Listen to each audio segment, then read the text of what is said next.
Le choix du conjoint est l'un des choix qui va rester le plus longtemps que possible après celui de l'éternité. On ne le fait pas à la va-vite. Mais écoutez-moi, chaque choix est lié au temps. Il y a tel un temps où le choix n'est plus approprié.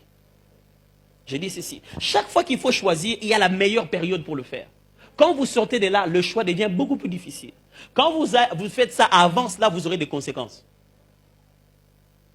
Alors, quand c'est la période où vous devez vous marier, ne vous dites pas, bon, j'ai tout le temps, hein, moi, je veux quand même faire un peu d'argent. Ok, le pasteur qui l'a dit au début, si tu ne fais pas un choix, tu subiras celui de quelqu'un d'autre.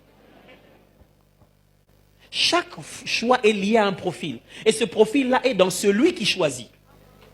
Et les gens passent beaucoup de temps à se demander qui ils vont choisir pour se marier. Et ils ne prennent jamais le temps de savoir qui ils sont eux qui doivent choisir. Et c'est ça le grand problème. Les gens finissent par choisir, mais ils ne se sont pas connus eux-mêmes.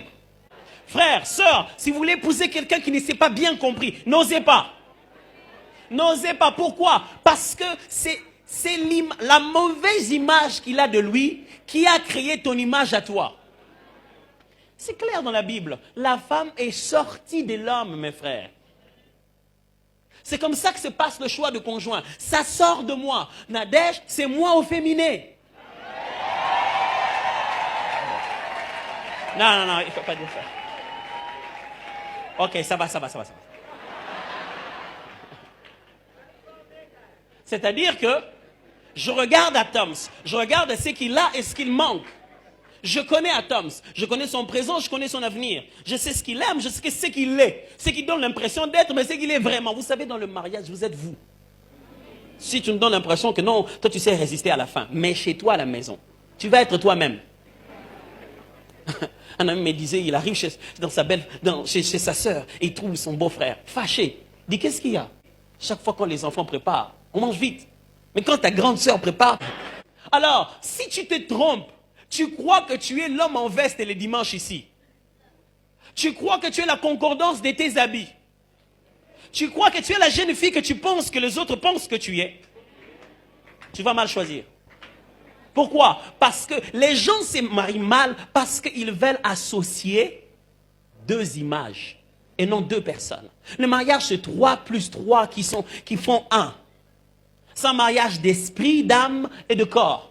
C'est une combinaison de ces 3 choses. Et quand une personne ne comprend pas très bien qui elle est vraiment, sa véritable identité, c'est parti. Vous allez faire une bombe.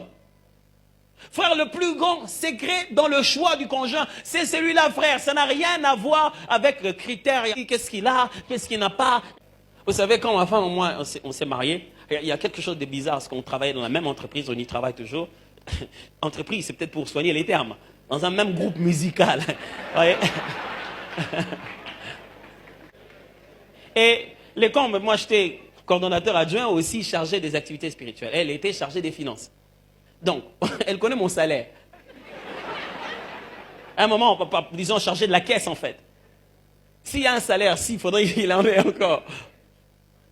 Au moins, ce côté-là, vous pouvez ressentir mes sacrifices. Gloire à Dieu.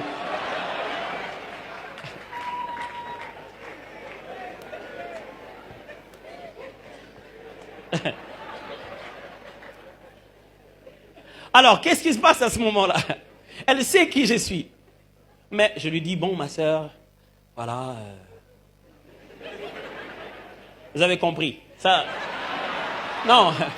Ça, j'avais prévu ça pour l'épouser. Si je sors, c'est encore juste d'épouser beaucoup de gens. Donc, c'est utilisé sincèrement une seule fois. Donc, je lui dis la chose. Et elle me choisit. Elle accepte de faire son parcours avec moi. Où est-ce qu'elle a trouvé l'effort? Ce n'est pas en moi. Ça faisait plus de 6-7 ans qu'on était ensemble en tant que Gaël et tout. Non, c'est en elle. Je dois ressembler à elle demain. Je dois ressembler à ses promesses du lendemain. Je dois ressembler à sa personnalité. Je dois ressembler au complément qui lui manque. Se connaissant elle-même, se dit, moi, je pense qu'avec lui, ça va aller. Mais avec lui, ce qu'il est maintenant, non. Non seulement ce qu'il est maintenant, les traits de sa personnalité. Dans les mariages, il y a toujours des choses que vous acceptez et d'autres que vous tolérez. Le mariage est un ensemble de compromis. Vous allez vous efforcer d'échanger quelqu'un 10 ans durant, il ne changera pas. Bon, le temps que vous puissiez comprendre que le mariage arrive à ce compromis, vous allez vous battre. Mais si c'est la bonne personne, c'est directement lié à vous. Vous allez supporter ça. Quand vous n'arrivez pas à supporter quelqu'un, c'est que vous ne vous connaissiez pas. Alors, chers frères et sœurs, chers jeunes, vous qui n'êtes pas encore mariés, vous qui êtes sur le point de choisir, connaissez-vous vous-même? Qui est-ce que vous êtes réellement?